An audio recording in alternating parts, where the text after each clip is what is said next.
कि क्या भविष्य पहले से तय होता है? मित्रों, यह प्रश्न हमेशा से ही बहस का विषय रहा है। कुछ लोग मानते हैं कि भविष्य हमारे कर्मों पर निर्भर करता है। हम जैसे कर्म करते हैं उसी अनुसार हमारा आने वाला कल होता है। जबकि कुछ ऐसे भी हैं जो यह मानते हैं कि हमारा भविष्य हमारे भाग्य पर निर्भर करता है।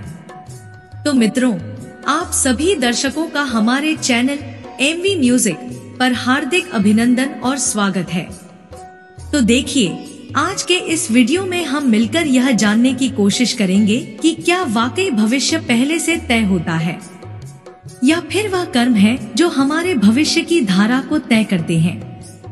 मित्रों, आकाशवाणी हुई थी कि देवकी का 8वां पुत्र कंस का वध करेगा। तब कंस ने सोचा कि 8वां पुत्र मेरा वध तो तब करेगा जब मैं उसे उत्पन्न होने दूंगा। इस सोच के साथ कंस देवकी के पुत्रों को जन्म लेते ही मारता चला गया। लेकिन जब देवकी के 8वें पुत्र की बारी आई तो न सिर्फ उसने जन्म लिया बल्कि उसने अर्थात भगवान श्री कृष्ण ने कंस का वध किया। ऐसा इसलिए हुआ क्योंकि कंस का वध पहले से ही निश्चित था। कंस की मृत्यु कब होगी, कैसे होगी और किसकी हाथों होगी, यह उसके जन्म से पहले ही लिखा जा चुका था। सिर्फ कंस ही नहीं बल्कि संसार में जन्म लेने वाले हर मनुष्य का भाग्य पहले से ही निश्चित होता है। मनुष्य का जन्म लेना, उसके साथ क्या करना होगा, यह सब विधि का विधान है जिसे चाहकर भी कोई बदल नहीं सकता है। वैसे कंस के अलावा हिंदू धर्म में अनेक पौराणिक कथाओं और ग्रंथों में कई दूसरे लोगों का भाग्य पहले से लेकर होने के प्रमाण मिलते हैं। जैसे यह पहले से ही निर्धारित था कि भगवान राम, माता सीता और लक्ष्मण को वनवास पर जाना होगा, क्योंकि वनवास के पीछे का उद्देश्य भगवान राम के हाथों रावण का वध होना था। अगर कैकेयी मंत्रा के बहकावे में नहीं होती तो ना भारत को सिंहासन मिलता और ना ही भगवान राम को पत्नी सीता और छोटे भाई लक्ष्मण के साथ वनवास पर जाने को मिलता। और आप ही सोचिए, अगर ऐसा ना हुआ होता तो भगवान राम के हाथों लंकापति रावण का वध कैसे हो पाता। उसे आप ऐसे समझे कि संसारिक नाटक के समान है जिसकी पटकथा भगवान पहले ही लिख चुके हैं। हम इस नाटक की सिर्फ छोटे से पात्र हैं जिनका किसी ना किसी उद्देश्य से संसार में जन्म हुआ है। वैसे मित्रों, भविष्य को किस्मत से भी जोड़कर देखा जाता है, जो काफी हद तक सही भी है। लेकिन आप यह किस्मत आपके कर्मों पर जरूर निर्भर करती है। वह कहावत तो आपने सुनी होगी कि जैसा बोओगे वैसा काटोगे। अगर आप अच्छे कर्म करते हैं तो आपके साथ भविष्य में अच्छा होगा। लेकिन अगर आपने अपने जीवन में हमेशा बुरा किया है तो आपकी किस्मत बुरी ही होगी।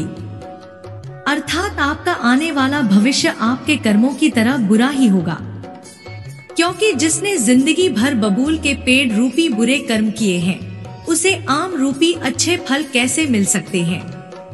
इसलिए हमारे शास्त्रों में हमेशा अच्छे कर्म करने की बात कही गई है, क्योंकि यह अच्छे कर्म में ही है जो हमें जन्म और मृत्यु के चक्र से बाहर निकाल सकते हैं।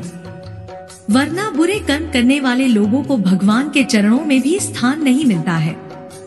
यही नहीं, महंत श्री तुलसीदास जी ने अपनी एक चौपाई में लिखा है कि कर्म ही प्रधान है। जो जिस तरह के कर्म करता है उसे वैसा ही फल मिलता है। मित्रों, अर्जुन के हाथों कर्ण का वध होता है तब अर्जुन ने कहा था कि माधव, मेरे हाथ कांप रहे थे।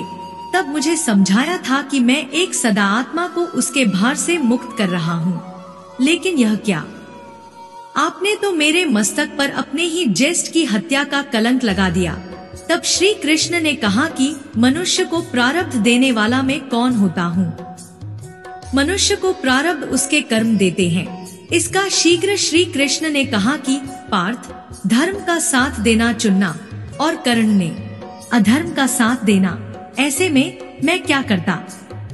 तुमने अन्याय के विरुद्ध सर उठाया है और अंगराज सब जानते हुए भी शांत रहे। मैंने कई बार कर्ण को विकल्प चुनने का अवसर था, लेकिन उन्होंने हर बार दुर्योधन की मित्रता का चयन किया। ऐसे में बताओ मैं क्या करता।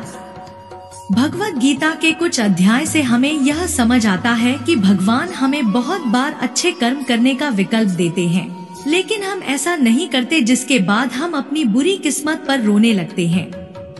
तो मित्रों, अंत में बस यही कहूँगा कि भविष्य जरूर पहले से लिखा होता है, लेकिन भविष्य का लिखा जाना हमारे कर्मों पर ही निर्भर करता है।